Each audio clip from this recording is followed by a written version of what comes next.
제자의 삶은 어렵습니다. 마태복음 7장 13절 14절. 좁은 문으로 들어가라. 멸망으로 인도하는 문은 크고 그 길이 넓어 그리로 들어가는 자가 많고, 생명으로 인도하는 문은 좁고 길이 협착하여 찾는 이가 적음이라. 만일 예수님의 제자로 살아가려고 한다면 우리는 모든 고상한 것들은 어렵다는 것을 기억해야 합니다. 그리스도인의 삶은 영광스럽지만 어려운 길입니다. 그러나 그 어려움은 우리로 하여금 낭망하거나 주눅들게 하는 것이 아니라 극복하도록 동기를 부여합니다. 당신을 구원하신 그 놀라운 주 예수님의 은혜를 감사하며 진정 지극히 높으신 주님께 당신의 최선의 것을 드립니까?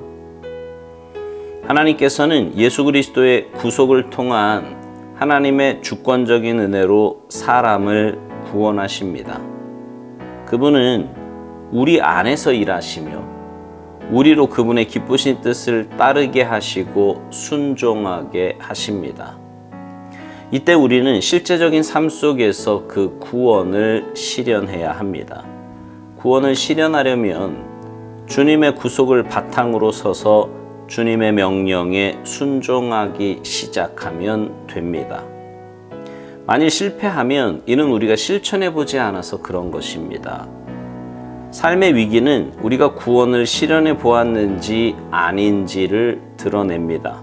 만일 우리가 하나님의 영께 순종하여 하나님께서 그분의 영으로 우리 안에 넣으신 것을 실제 삶 속에서 실천한다면 위기를 당할 때 하나님의 은혜를 경험하게 될 것입니다. 우리에게 어려운 일들을 겪게 하신 하나님께 감사하십시오.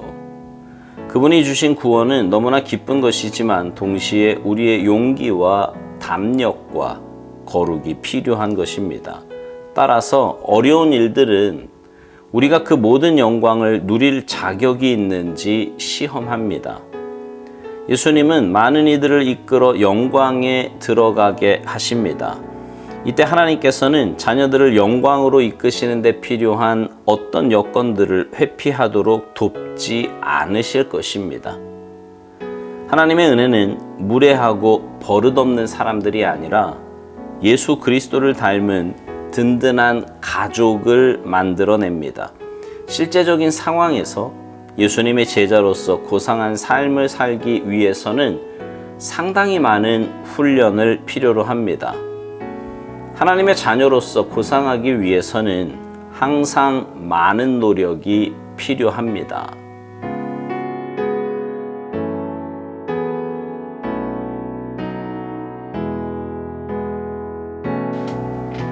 우리 교회의 표어는 주님 닮은 제자 되어 제자 양육하는 교회입니다.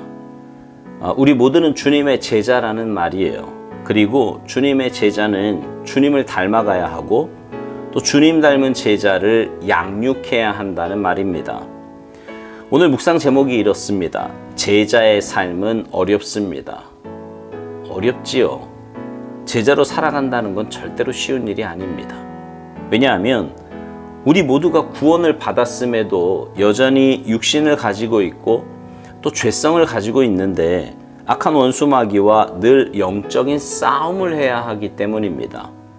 그래서 오살드 목사님은 그리스도인의 삶은 영광스럽지만 어려운 길이라고 말해요.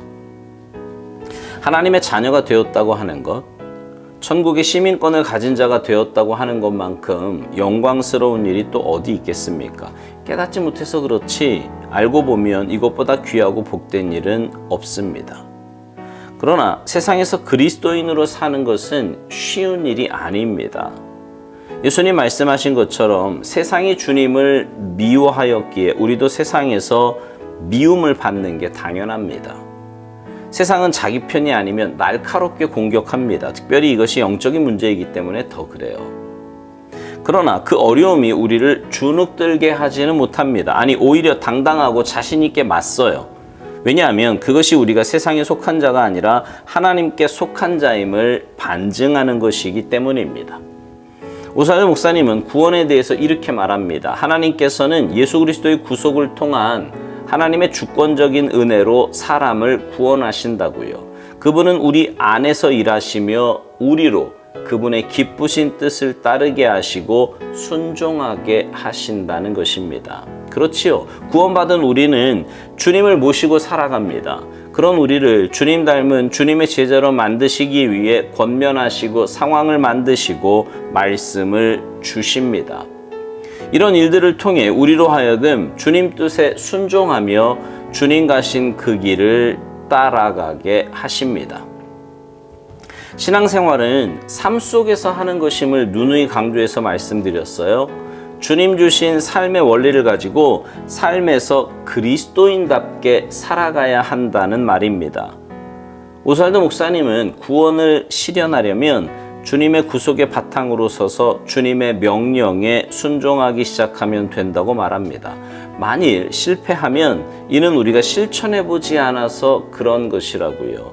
그러니까 구원받은 자의 삶은 주님의 명령에 순종하는 삶인데, 구원받아 하나님의 자녀가 되었음에도 여전히 세상의 기준과 가치관으로 내가 내 인생의 주인이 되어 하나님의 말씀에 순종하지 못하면 우리는 구원받은 자답게 살지 못하게 되는 것입니다.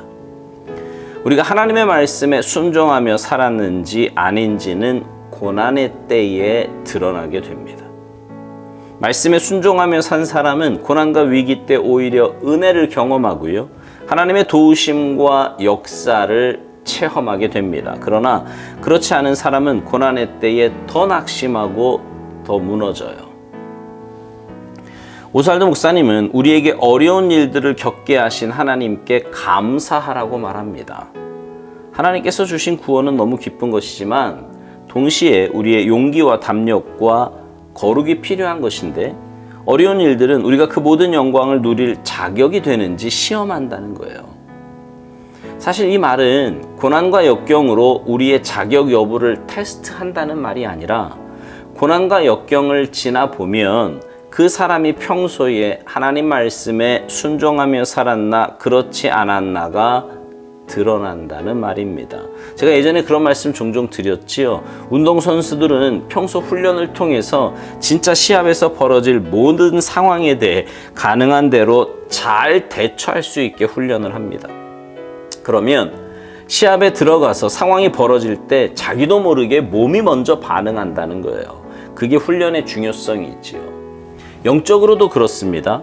하나님 말씀의 원리를 붙잡고 믿음으로 순종하며 살아가면 삶에 고난이 오고 문제가 생겼을 때 내 몸에 배인 말씀의 원리가 나오게 되는 거예요. 그러면 말씀의 원리가 나를 붙잡아 주시고 말씀의 힘으로 이기게 되는 것입니다. 오살르 목사님이 묵상 마지막에서 이런 말을 합니다. 실제적인 상황에서 예수님의 제자로서 고상한 삶을 살기 위해서는 상당히 많은 훈련을 필요로 한다는 것입니다. 하나님의 자녀로서 고상하기 위해서는 항상 많은 노력이 필요하다고 말해요. 맞습니다. 이거 저절로 되는 거 아니에요.